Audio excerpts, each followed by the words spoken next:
Welcome back, everyone, to another episode of College Hockey Talk.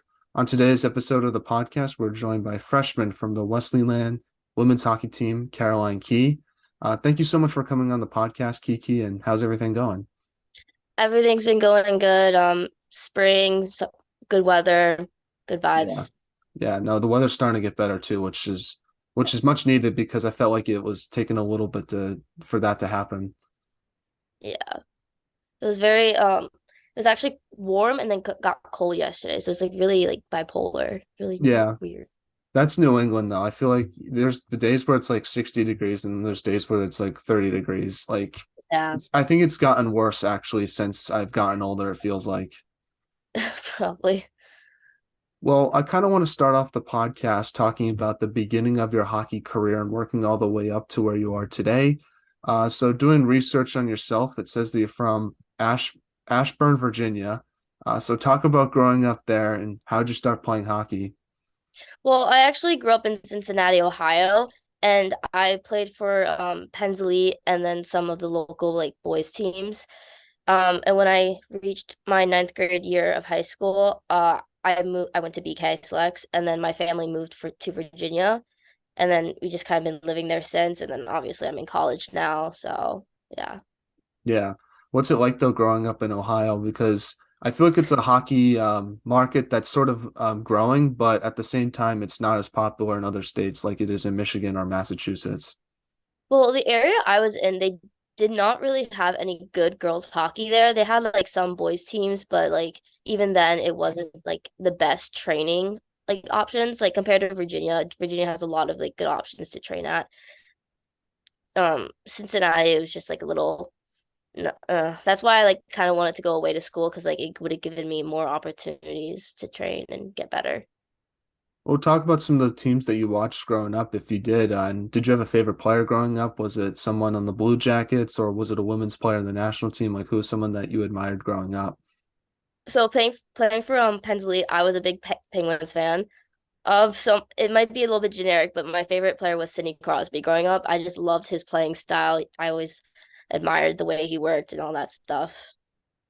Now, doing research on yourself, it says that you're from a hockey family. You have an older sister that plays at Princeton. So, talk about what it's like growing up in a hockey family and having an older sibling that also is pursuing the same dream that you were. Well, my brother's also playing hockey for Virginia Tech, and it's it's nice having like siblings who understand like the process and stuff, especially since my sister's older. She helped me out with a lot of stuff, and she was also able to like push me to go harder and like become like a better player. So it's definitely nice to like be able to practice with them when we're at home when we don't have anyone else. So Yeah, especially during quarantine, I feel like that was probably very beneficial as well. yeah, it was very, especially like we would go to the local rink and we would just skate together. So Now, like you mentioned before, college hockey, you played for BK Selects. How did you get the opportunity to play there? Because I know you said you played for various teams before that, like Penn's Elite. So I'm curious how that opportunity came about and why you chose to play for that team.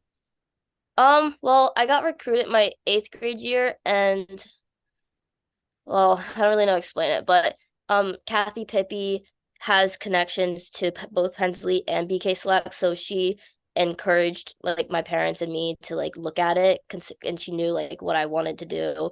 So, and she thought it would be a good option for me. So I looked at it and it clicked, and I went there. So, And talk about how your experience at BK Selects helped prepare you for college hockey.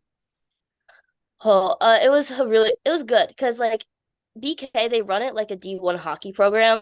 So they instill in your mind like this mindset of you have to like go hard all the time. It's very intense, but it's like very rewarding in the end. So I don't know, we had like 3 to 4 practices a week. We'd had at least 2 workouts a week. And I think it just like it really like got me into that routine of you have to work for what you want and stuff. So yeah. Now, what's the best memory you have from your BK Selects hockey days when you look back on it now? I definitely have to be going to California for nationals my freshman year. Never been out there, so it was like nice seeing the area. What part of California did you visit? Well, we did. We were up in I don't remember where we were, but I know we did like a bunch of like team trips to like Huntington Beach and all that stuff. Oh, Like that's cool. just the general area. That's cool. That's cool. That's cool. Well, uh, who are some of the players you got to play with at BK Selects? Because doing research on that team, there's a lot of like notable players that go to that program and have success at the collegiate level. And do you think playing with those type of players is beneficial for your hockey development since you're going against them in practice every day? Well, I some of them are Layla Edwards, Kendall Butsey, Haley Wynn, Nina Kristoff, and those are just like some of the bigger names, I think. There's definitely a lot of other players that I could mention, but it's just like a long list. Playing with them, they definitely pushed me to become a better player because they are so good at what they do. Like you want to push yourselves to like try to beat them or like just try to compete with them. So they definitely like push that intensity level up, which was really nice and good for me. So We'll talk about your recruiting process with Wesleyan and what made you want to go there versus other schools you might have looked at. well, my main focus for college was I wanted to go to a school that was very academically strong, and Wesleyan is very academically strong. When they reached out through email my junior year, I was like, I liked the NESCAC league. I was looking at the NESCAC league, so I was like, this works out perfectly, and I love its location. So the coach is really nice. Like the team, like I met some of the girls, and it meshed really well. So I was like, this seems like a good fit. So I chose this place. What was like the biggest adjustment you had to make to college hockey? Was it the speed of the game, the physicality, or just the decision making with the puck? Since you have such less space and time to create plays. Definitely at first, it was like just like I was very jumpy, so it was like maybe the decision making because like I wasn't used to the college level yet, obviously, and it was just like I had a little bit less time than usual, and I would have to like make things play super fast, and I just like sometimes I would get worried like I would just jump the play and like it'd be wrong and stuff, but yeah. Well, talk about what it's like playing in the NESCAC league. I know you mentioned that that's a league you want to play in. So, what's it like being in that conference and just the competition that you face every weekend? The competition is really good. Um, the NESCAC is definitely, in my opinion, one of the more intense, harder D3 leagues. They each team like it's like different every single time you play. If you say let's you play a team twice, like the first game can go very differently from the second game. So it's very like unexpected, and I just like the unpredictability of it, and it makes you like work like hard. So Now, you got your very first collegiate goal against UNE this past year. I want to ask you about that goal and where you keep the puck today. um so there was a little scrum in front of the net, and I was able to backhand it in a little bit over the goalie, and it went in. Uh, the puck's actually on my desk across the room. So, Nice. Nice. Are you going to bring it back home with you and keep it there? You're going to keep it in your dorm room because I know some players like to keep it with them. well, I tried to give it to my parents and they said no. So, maybe. I feel like you got to keep it in the house though, at least so it can sort of be with you, but also be with your parents as well. Yeah. So, maybe this summer I'll bring it home. Well, your team lost to Amherst in the playoffs, but you guys, I thought, put up a very good fight against probably the best team in the country at that time. What did you take away from your first playoff experience that you think is going to help you out for the rest of your college hockey career with Wesleyan? Playoff hockey, it's completely different than your regular season. Uh, like a team where it's you never know how the game's gonna go. Like teams are brand new during this. Like there's a whole new intensity level that is brought. Uh, and like the slate's just clean, so you can literally do anything with it. Well, how do you balance both academics and hockey at such a high level? Because one thing that you were mentioning that I thought was interesting was you wanted to go to a good academic university. And obviously that's a great thing, but it must be a sort of a challenge to balance the hockey aspect with that as well. So I sort of want to ask you what's some tools you use to help balance both hockey and school when you're in college. Well, the coaches here are very supportive and they're like very academic first. So if you like have a test or like you need to go to a TA session or something and it's during like a practice, like you can talk to them and we can figure something out. Like you can get off early or maybe you just like miss practice. But it's very like they're very supportive of you academically. And then there's also a lot of great options here. Like they have peer tutoring, and then like you can always ask your older like your teammates who like maybe took the class already for help, and everyone's just very supportive here, and like you there's a lot of help options that you can do. So Now, heading into your sophomore year, what's one thing regarding your game that you want to work on? I definitely want to work on a little bit more puck control in the ozone and trying to get more shots off. Yeah. And what do you think's been the biggest improvement you made to your game so far as a freshman?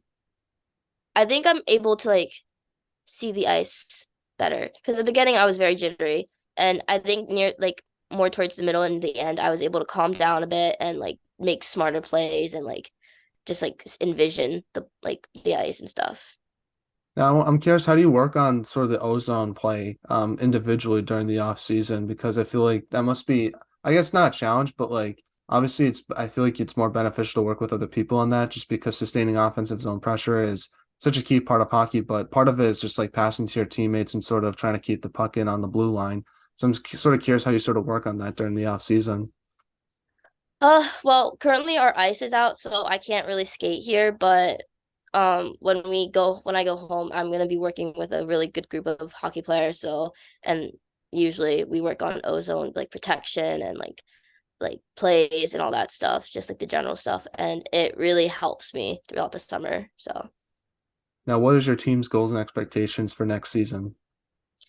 well, I think we just want to have like probably try to win some more of our games and then like hopefully make it past playoffs Hmm. a little bit farther. Hey, there's no shame though. I was the when I was looking up Amherst, I think was the number one team in the country at that time, and you guys put up a good fight. As Amherst was one of the best offensive teams, and you only allowed them to 2 goals. So that's definitely something you can build off for next year. I feel like. Yeah, I agree. So we're now in a segment I like to call the non-hockey segment, where I ask you some non-hockey questions just to get to know you a little bit more off the ice.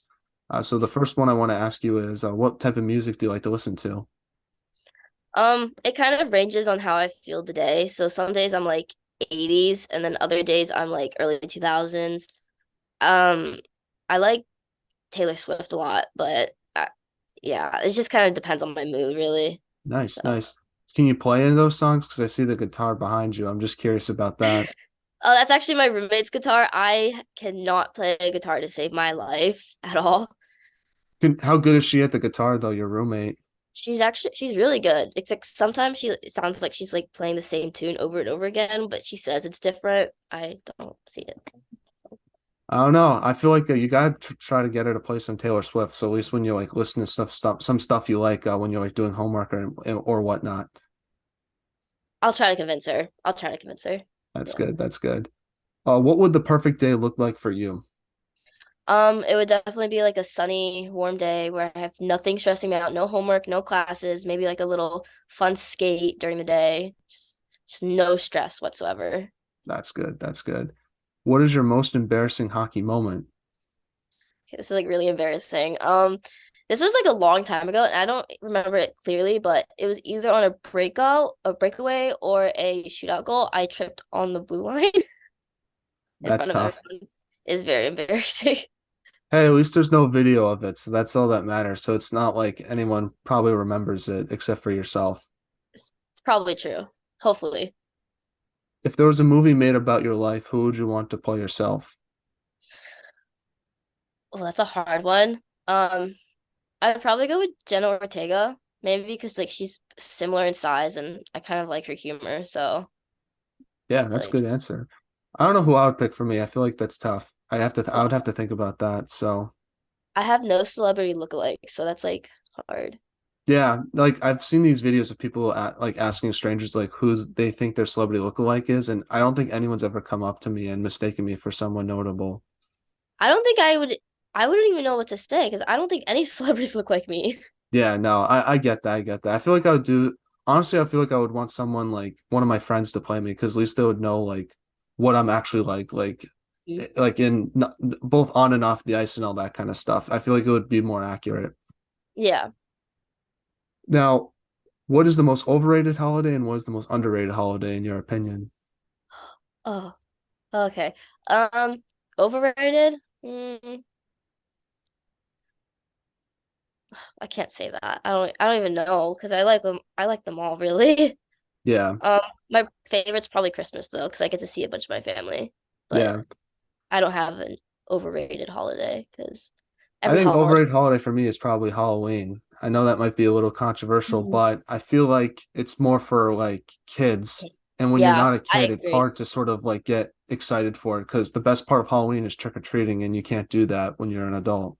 Yeah, I actually agree with that because I don't really get excited with for it anymore because I don't get candy Yeah. and that. So So that's why I always choose it, but I understand why some people like it, so I won't knock anyone that does. It's just not for me. So no, I want to ask you some questions about some of your teammates. First one is who's the funniest on the team? um I've seen your Brooke Keough. She's really fun. She knows how to like crack jokes all the time. It's hilarious.